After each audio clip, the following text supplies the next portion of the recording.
Assalamualaikum. Waalaikumsalam warahmatullahi wabarakatuh. Kembali lagi di Kape Oren. Kape pakai P. Kongko ala petualang Oren.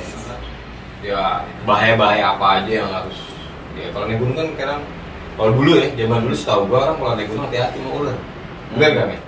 Nah, sekarang kan mungkin gue yakin nanti juga naik gunung kan kayak ular malah gak ada yang lewat, malah jarang kali mungkinnya di jalan-jalan lintasan ya. Gitu. Tergantung ketinggian ya. Oh gitu. Iya. Jadi ular itu kan makanannya sih yang Oke. berpengaruh. Jadi kalau ada ketinggian yang pengaruh, kayak tikus ada, kemungkinan ada mangsanya si ular tadi. Oh. Jadi kalau mungkin lu main di bawah ketinggian 1000 sih kemungkinan ada ular. Karena kalau di atas 1000 kan dingin tuh. Ular kan nggak pakai jaket. Oh siap.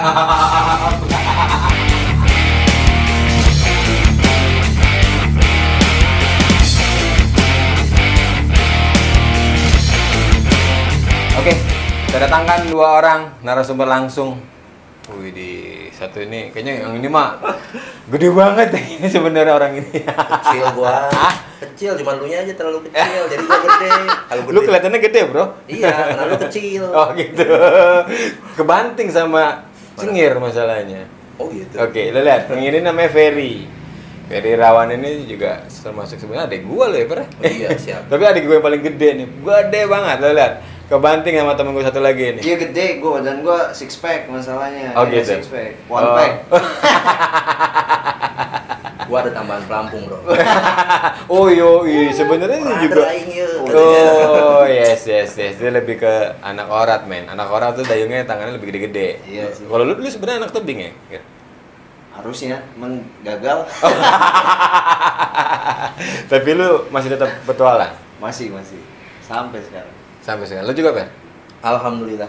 Kebetulan jadi pekerjaan sih. Siap. Iya, berpetualang sambil bekerja. Oh iya. Jadi udah petualang, kerja, dibayar lagi gitu. Ya iyalah. Oh siap. Hobi jadi pekerjaan. Iya. Nih enggak, ini ada pertanyaan nih seru nih tentang sebuah manajemen perjalanan. Emang apa sih yang harus diomongin ketika orang mau mendaki seperti itu? Kira-kira apa yang harus dibekali sih oleh teman-teman, minimal lah dasar-dasar atau ilmu apa sih yang harus dipunyai kalau kita mau berpetualang gitu? Ya tadi sih kalau kita mau main ke alam terbuka tadi harus punya namanya pengetahuan tentang manajemen perjalanan atau bisa dibilangnya kalau kita perkecil lagi jadi perencanaan perjalanan. Oke, berarti kita rencana dulu perjalanan ini biar asik kali ya. Ya biar asik aja, maksudnya semua kan harus terencana ya, nggak hanya naik gunung sebetulnya. Oh, Kita gitu. mau sekolah aja butuh perencanaan ya. Kalau kita dulu sekolah berangkat, bangun jam berapa, naik apa, pakaiannya apa, yang dibawa apa, nah istilahnya sama lah kayak gitu.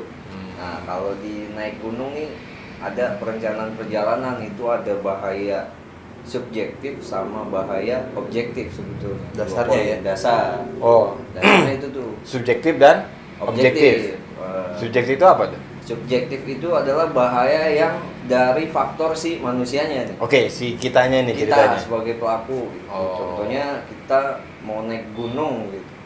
Nah, udah tahu naik gunung, udah tahu dingin kan kondisinya di gunung itu, terus apa namanya, kita nggak bawa jaket. Oh, kalau nggak pakai jaket ala kadarnya Ala kali. kadarnya. Jaket motor dipakai buat jaket gunung gitu. Nah, misalnya. itu lagi tren kayaknya. Harusnya Gitu. buat motor buat Nah. angin-angin doang, dipakai buat ke gunung yang Buat ke sebenarnya gunung. harus lebih tebel dong. Iya. Itu berarti bahaya subjektif Subjektif. ke orangnya. Ke orangnya. Kemudian- Apalagi tuh kalau yang harus dimiliki di bahaya subjektifnya itu. Ya, itu dari kita punya pengetahuan, punya wawasan dulu mau naik gunung gitu. Oh. Misalkan terus sama peralatan yang mau kita bawa kan, biasanya kita mau naik gunung tapi bawanya perahu kan nggak mungkin. Ya nggak Fer? Ini nggak radar kan gitu. Nggak mungkin si Ferry mau naik gunung tapi bawanya perahu gitu. Sama, mungkin lu balik per ke dia. Lu mau kalau lu mau main orang lu jangan bawa ransel gitu. Bisa aja bawa. Oke. Iya, tapi kan tergantung fungsinya. Tapi kalau naik gunung yang pasti jangan bawa pelampung. itu Ransel, masih ya? iya. Kalau ransel masih bisa bawa. Oke. Nah, kan alat-alat tadi kayak makanan kan tetap di ransel. Mungkin tadi kan udah jelasin tuh Cengir tentang subjektif Dan yang kedua itu faktor objektifnya. Objektif tuh tempat yang kita tujunya. Misalkan si gunungnya sendiri. Nah tadi tuh yang diceritain. Jadi kayak kalau misalkan ke gunung ini, ketinggian ini, kemungkinan suhunya segini, berarti lu harus bawa jaket yang mumpuni. Yang prepare-nya juga dia harus segini. Gitu. Iya, jadi objektifnya untuk kan kita nggak bisa ngelawan alam juga tuh. Betul. Objeknya kan alam. Betul. Ya kita menyesuaikan diri untuk mengamankan diri kita si subjeknya tadi. Oke, jadi dalam artian gini, ketika kita mau naik gunung ketinggian 2000, ketinggian 3000, ketinggian 4000 sampai 5000 pasti berbeda ya. Iya, dari sisi peralatannya aja udah jelas gitu. Jadi objektif ini lebih ke gunungnya atau kita mau tujuannya ini. Iya, lokasi tujuan. Memang selain itu ada lagi bahaya lain. Bahaya lain paling yang satu lagi itu unpredictable. Jadi bahaya yang tidak bisa kita prediksi gitu. Iya, ya di luar ini kita lah, analisa kita gitu. Misalkan gempa bumi. Oh, kayak kasus ke waktu di Rinjani ya? Iya, waktu gempa yang akhirnya terjebak atau kebakaran hutan di Gunung Kiai Slamet kan sering tuh pendaki-pendaki akhirnya dievakuasi jalur yang beda dan sebagainya gitu. Semeru pernah juga kan ada kebakaran tahun berapa tapi gua lupa lah. Oh yes. Jadi ada 3 itu sebenarnya juga memiliki ini. Makanya konsep untuk membuatnya itu si pendaki ini atau orang yang ingin berpetualang ini apa nih? Yang harus dimulai. Dasar-dasarnya apa sih yang harus dimulai supaya ya tadi ada subjektif dan objektif lah minimal ya. Unpredictable kan intinya kan lebih ya kita nggak pernah tahu gitu ya. Tapi yang dua inilah subjektif dan objektif. Berarti untuk menuju untuk mengamankan ini berarti kita harus membuat sebuah apa nih, oret-oretan atau apa atau kayak gimana sih? Ya kalau kita biasanya bikin itu prinsipnya pakai 5W 1H. 5W 1H. Oh, bukan WWWW, bukan itu ya? Bukan. 5W 1H itu ada, kalau pertama tuh ada watt itu apa nih? Ya, maksudnya dalam arti apa kita mau kemana sebetulnya naik gunungnya gitu. Tujuannya apa nih wattnya? Mau naik gunung kah? Mau main orat kah? Oh jadi kayak judul nih. Yeah. Berarti watt itu sebenarnya kayak judul ya. Yeah. W yang pertama watt itu kayak judulnya. Gue mau kemana nih? Gue mau perjalanan gunung hutan, naik gunung. Gue mau tadi mungkin kalau ferry mungkin naik orat atau main arung jeram dan sebagainya. Atau kalau orang mau jalan-jalan wisata aja bisa jadi dong. Harus. Bisa jadi. Wattnya ini yang pertama. Yeah. Tujuannya untuk wattnya ini apa nih? Gitu. Oke. Terus yang kedua? Yang kedua itu kemudian ada lagi where. Where itu kemana sih tujuan perjalanan? Oke. Tujuannya tadi mau naik gunung kah? Terus mau apa? Panjat tebing kah? Mau caving kah? Mau apa namanya? Mau panjat tebing tadi? Itu tujuannya beda-beda sih. Mau kemana gitu. Nah itu kan kalau kita udah punya tujuan sebenarnya kita harus cari punya paling nggak data informasi lah. Contoh kita mau naik gunungnya Gunung Merbabu gitu misalkan. Kita kan harus tahu nih Gunung Merbabu lokasinya di mana, akses transportasinya gimana. Jadi bukan kayak iklan ya, beli tiket ke Jogja tapi di Bali gitu. Nah, salah tujuan kan? Oke. Jadi harus tahu dulu nih, gue mau kemana tujuan gue gitu ya. Ya. Gitu. Gunung apa yang gue harus daki misalnya. Oke, kita ngomongin misalnya gunung misalkan. Kita misalnya Gunung Gede, gitu. Oke. Dari watt tadi, saya mau mendaki Gunung Gede. Yang kedua, where ya, berarti menuju ke Gunung Gede ini seperti apa? Nah, ditambah lagi apa lagi? Saya apa lagi? W yang lain apa lagi? Why tadi. Why? Oh, kenapa gua gitu? Iya. Kenapa lu naik gunung itu? Why? Jadi perjalanan tersebut, alasan kita melakukan perjalanan tersebut apa? Gitu. Karena berpengaruh tuh.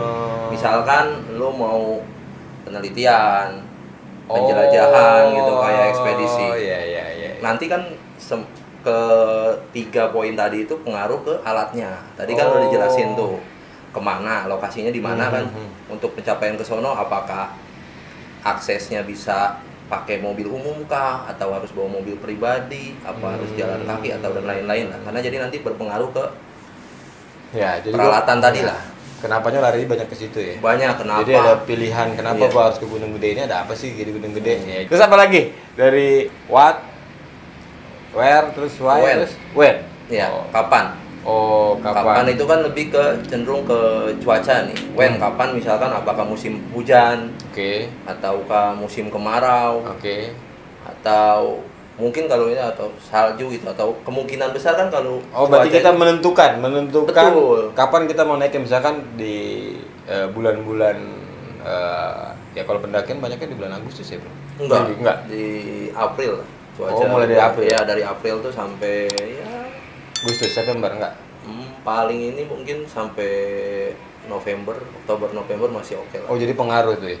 Pengaruh, karena kalau Sangat berpengaruh? Sangat, karena kalau pada lu naik bulan Desember sampai Januari itu kan prediksi kalau misalkan BMKG itu hujan, angin, gitu kan lebih berisiko tinggi lah pada saat di bulan-bulan itu. Terus kalau misalkan lu pilih bulan April tuh kecenderungannya kita dapat pemandangan yang bagus. Ya tadi balik lagi nanti tuh pada saat lu naik di musim hujan, prepare lu kan lu harus bawa raincoat. Mungkin kalau musim kemarau raincoat cuman buat ini aja jaga-jaga doang. Tapi kalau udah itu mah udah mesti bawa gitu. Nah tadi kalau bahas itu mah iklim Indonesia ini kan curah hujannya tinggi ya sebetulnya. Belum lagi nanti kalau di atas tuh badai biasanya. Kalau kita naik gunung kita papasan sama orang dari atas kan biasanya ngomongin, wah mas di atas tuh badai kan. Nah itu kan butuh persiapan yang bener-bener matang tuh. Kadang kalau ketemu pendaki gitu kan kita jadi mikir lagi kan biasanya gitu. Malah bikin down malah kadangnya. Kadang bikin down, kadang bikin udahlah lanjut gitu. Nah itu kan kita saat ketemu kayak apalagi kalau pendakiannya jauh ya, Bro. Wah, sangat sayang banget kan. Iya kan? Udah lu jauh-jauh, cuaca badai kagak dapat apa-apa, mengulang lagi resikonya banyak. Masalah paling utama adalah duit ya kagak ada. Biasanya kayak begitu kan? Iya. Oke. Ngomong-ngomong soal duit. Nah, itu tadi siapa dulu? Ya, mungkin bagi sebagian berarti limanya Iya, limanya itu jadi siapa yang mendaki gitu. Kalau pendaki yang udah punya pengalaman ini mungkin dia akan lebih prepare lebih ini. Tapi kalau pemula ya kebayang lah gitu. Maksudnya memang si rumus 5W1H itu ya sangat penting lah gitu. Minimal itu aja lah. Oh, jadi gua mau naik sama siapapun gua juga harus tahu di nya itu. Iya, siapa orang-orangnya. Terus daya jelajahnya, umur berpengaruh. Nanti tuh balik lagi ke rundown tadi kan dari tadi itu bisa pecahannya misalkan dengan orang yang lansia misalkan pengen naik gunung kan nggak mungkin sama daya jelajahnya dengan orang yang masih muda gitu. Si ABG lah, kecepatannya dan lain-lain. Beban ngangkut ransel dan sebagainya, faktor itu ya. Terus satu lagi apa? H ya? H-nya tuh how. How itu apa? How itu tadi bagaimana nih caranya? Caranya kita mau contoh tadi mau naik gunung. Nah, caranya kita udah tahu nih tujuan kita sebetulnya. Tadi kalau kita Bang Komeng bilang mau ke Gunung Gede, udah tahu gunungnya gitu. Nah, ini timnya udah kebentuk kan? Timnya udah kebentuk, kemudian data informasi sudah ada. Nah, ini kita tinggal bentuk yang namanya tim kecil biasanya. Dari tim kecil ini kalau semua sudah settle nanti kita bagi yang namanya job desk. Siapa ketuanya, siapa logistiknya. Bisa dulu nggak kita bangun namanya building? Bisa. Oh, perlu. Orang-orang ini yang mau naik gunung ini dibangun buildingnya dulu. Perlu. Misalkan gue nanya ke lu nih, gue nggak tahu lu naik gunung kayak apa. Tadi kan faktor usia, faktor beban atau apalah ya. Berarti gue bisa bangun dulu dong buildingnya. Bisa. Harus. Supaya tahu bahwa nanti tim gue ini atau temen partner gue naik sampai ke puncaknya, gue tahu siapa orangnya gitu kan. Biar tahu kekurangan, kelebihannya masing-masing. Nah kan kalau saat itu ketahuan tuh, kalau dia lemah di sini kan pasti min plus ya, yang tadi. Jadi ya itu tadi. Jadi saling mengisi lah. Kalau bisa sih 5 tim itu mumpuni lah. Jadi saling melengkapi. Iya betul. Saling menjaga, saling melengkapi. Jadi salah satu how juga bisa di bagaimana nih kita mencapai kesananya. Tadi yang cerita tadi nyambung transportasinya apa, bagaimana kesananya. Misalkan kita mau naik bis umum kan kita harus tahu juga tuh kalau naik bis umum ke sana berarti ada jam operasionalnya dong kalau bis. Kecuali kita mobil pribadi, jangan sampai kita mau naik gunung ke Gunung Gede sampai kamu rambutan nggak ada bisnya, nggak operasi akhirnya kan jeda. Makanya ya tadi itu si 5W1H itu balik lagi data informasi dan lainnya memang dirangkumnya lah. Kesimpulannya itu. Balik lagi ke 5W1H adalah sebuah rencana operasional perjalanan gue mau kemana tadi tuh ya. Dirancang tuh sesuai jadi jam waktunya, hari dan tanggalnya, apa yang dibawa itu harus. Betul. Itu nanti jatuhnya kalau kita sudah semuanya sudah oke, sudah settle, nanti kita rangkum di dalam namanya rundown atau itinerary gitu. Kalau kita biasa bikin. Di open trip kayak gitu. Mau open trip kah, mau perjalanan kita biasa. Nah itu jatuhnya nanti kan ke Eropa kita sudah tahu nih kita mau mau kemana, data informasinya seperti apa, transportasinya gimana, kemudian biayanya berapa, logistik yang dibutuhkan apa aja gitu, berapa hari kita ya, perjalanan sama pendakian. Apalagi kalau gunung-gunung yang susah air kali ya mainnya. Nah, berarti ya sangat berpengaruh. Iya, makanya data informasinya memang harus lengkap dan memang kita antisipasi lah semua itu. Kalau nggak ada air, gimana nih antisipasinya? Kan banyak lah gitu. Apakah kita drop dulu setiap pos kasih air biar aman gitu. Apalagi kita kalau bawa orang awam sih gitu. Kita drop nih setiap pos, jadi kita aman. Karena kalau kita bawa langsung, mungkin kita kalau nge-backup jumlah orang yang banyak ya repot juga kalau kita harus bawa sendiri-sendiri, ya beban juga. Karena kan idealnya setiap orang itu cuman sepertiga berat badan. Kalau gua pribadi berat badan gua bisa 80 lebih ya, gua masih bisa lah sampai 40. Ya enggak lah, sepertiga. Berapa? Sepertiga berat badan gua kalau 80 mungkin di angka 20 masih dapat lah. 25. Kalau gua kan berarti cuman 60 lah, anggap berarti gua cuman 20. sepertiganya 20 dong. 20. Yakin 20 kilo lo ngangkut? Wah, sepertiga berat badan ideal. Itu idealnya, maksimal orang bisa ngangkut. Ya. Atau minimal? Maksimal sepertiga. Tapi bisa disiasatin. Jadi orang-orang tertentu yang punya kebutuhan itu, misalkan penjelajahan lu harus ngangkut sampai 35 kilo, ya itu tadi harus dibangun pola latihannya kayak apa untuk mencapai si target tadi. Oh, berarti bisa dibilang kalau tadi obrolan subjektif, objektif danger, subjektif lebih ke mental, lebih ke fisik gitu, wawasan si orang-orangnya. Betul. Objektif berarti ya tadi dibuatlah 5W1H ini. Betul. Gunung ini harus seperti itu gitu ya. Iya. Harus rencananya benar-benar Rangkumannya lah 5W1H itu. Rangkuman paling simpel biar orang itu yang harus dipunyai. Atau Pipa. minimal dasarnya dia Iya. harus kalau setiap mau melakukan sebuah kegiatan harus lakukan itu. Iya, dasarnya harus itu. Kalau udah terbiasa seperti itu mungkin udah aman-amannya naik gunung kali ya. Iya, kalau misalkan udah ini otomatis tuh. Maksudnya Udah cara terbiasa berpikir, gitu. iya, lu langsung tuh, oh naik gunungnya ini langsung tuh ada yang nyari data informasi ke sono, aksesnya gimana, bla bla bla bla. Gue lebih tertarik ke Uhu sebenarnya, men. Gue karena dari dulu naik gunung tuh, kadang gue aja pernah gue nyobain naik gunung sendiri, gak nyaman men deh. Serius, gue naik gunung gede gue pernah naik sendiri, walaupun gue tahu gunung gede rame. Iya. Nah, sebenarnya batas minimal orang mau naik gunung itu minimal ya satu tim batas atau aman, maksudnya. batas aman untuk minimal satu tim atau satu regu atau apalah bahasanya. Itu berapa orang sih harusnya? Harusnya sih paling minimal 3 orang. 3 orang. Minimal ketika nanti contoh kita ada satu trouble, satu nolongin, yang satu nih bisa cari bantuan. Oh. Nah, gitu. Oke.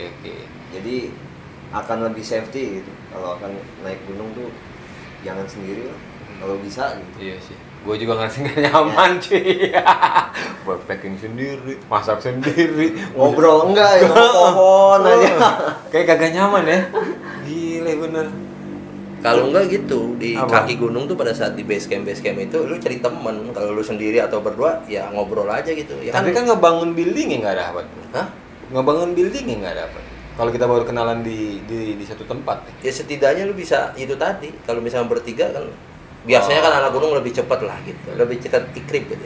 Kan itu bisa lu cari tahu pada saat ngobrol-ngobrol. Kan lumayan tuh biasanya di base camp tuh, apalagi kalau lu nyampenya malam mau naik pagi tuh. Oke. Kan lu bisa ngobrol-ngobrol. Ya slow aja gitu gali datanya. Itu sih ini paling terakhir lah kalau menurut gua. Cara terakhir ya. Oke. Kalau misalkan udah kepepet nggak ada temen, nyari temen buru-buru.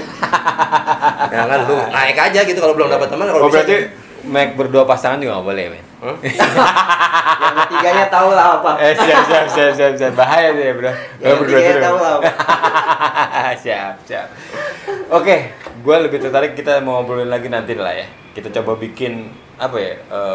Tadi 5W1H-nya kita bikin sebuah ini kali ya. Yang lebih spesifik mungkin. Jadi kita mau Detail bikin lah, karena luas kan gitu. Bikin kayak lo per misalkan ngajak gua, emang kita ke main arung jeram nih. Lu bikinin 5W1H-nya itu seperti apa, perencanaan seperti apa, subjektif dangernya apa, objektif dangernya ini. Atau juga lo mungkin naik tebing atau mungkin ke gunung lain atau apa. Mungkin bisa lo begini nih. Bisa itu akan enaknya sih memang nanti next lah kita ada waktu kita ngobrol lebih detail lah. Iya, karena seru. Karena gue inget gue adalah perjalanan yang baik kan terlahir dari perencanaan yang baik. Nah, itu dua. Gua pernah baca itu. Itu sudah. Kalau lu nggak ngerencanain, kayaknya nggak mungkin ya naik gunung. Besok naik ini nggak asik ya. Yeah. Jadi benar-benar harus direncanain. Iya, jadi 5W1H itu sebenarnya bukan buat naik gunung aja. Buat lu pariwisata, mungkin sama keluarga ke Anyer, mau ke diving, menyelam, mau snorkeling, mau banyak lah. Pokoknya seluruh kegiatan tuh pasti landasannya kayaknya minimal harus direncanain lah ya. Oh, menurut gua sih itu 5W1H itu bisa dipakai di semua aspek lah, dari semua kegiatan, bukan hanya naik gunung. Tapi dulu siap-siap berdua ya, bikinin gue program perencanaan perjalanan kemana. Siap. Biar kita obrolin ke depan lebih asik lagi. Itulah sobat petualang oren, bahwa obrolan kali ini tentang 5W1H, tentang subjektif dan objektif danger. Mudah-mudahan bisa menginspirasi teman-teman bahwa yang paling utama dari sebuah petualangan adalah faktor safety bagi gue sih. Sampai ketemu lagi, jangan lupa ikuti channel kami, subscribe, like, and comment di bawah kalau memang ada pengen materi apa yang mau ditayangkan buat channel-channel selanjutnya. Ikuti terus kami.